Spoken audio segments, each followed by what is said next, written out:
V lanskem letu so v knjižnici Medvode uvedli kar nekaj novosti. Med drugim so pred vhodom namestili tudi 6 zabojev paketnikov, ki vam omogočajo brezstični prevzem knjižničnega gradiva izven delovnega časa knjižnice.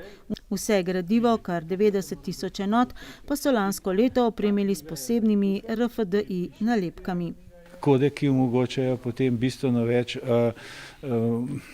dela s knjigami, med drugim tudi lažjo inventuro, predvsem pa zelo lažjo postrežbo in pa avtomatizacijo določenih teh izposojevalnih metod.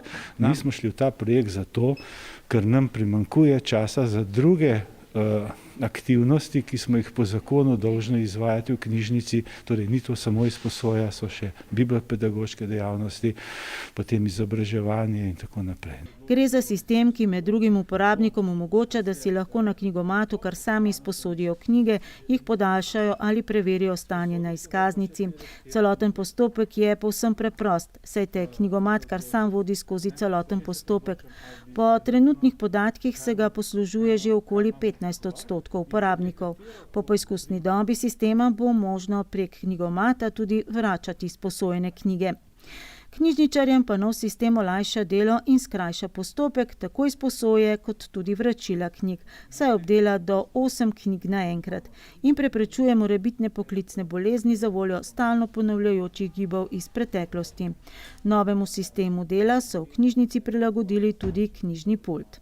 Celotna investicija, ki smo jo v lanskem letu na ta način naredili, je znesla blizu 30 tisoč evrov in finančna sredstva smo dobili iz preteklih, to se pravi presežkov prihodkov nad odhodki, z dovoljenjem seveda ustanovitelja občine Medvode in pa sveta zavoda. Knjigomate so že uvedle le nekatere večje knjižnice v Sloveniji, med manjšimi pa je bila medvoška prva. To je meni nekako v zadovoljstvo, da nam je to uspelo tako hitro, predvsem pa v zadovoljstvo tudi to, da je kolektiv to na nek način tako hitro sprejel in da so res v parih mesecih to naredili.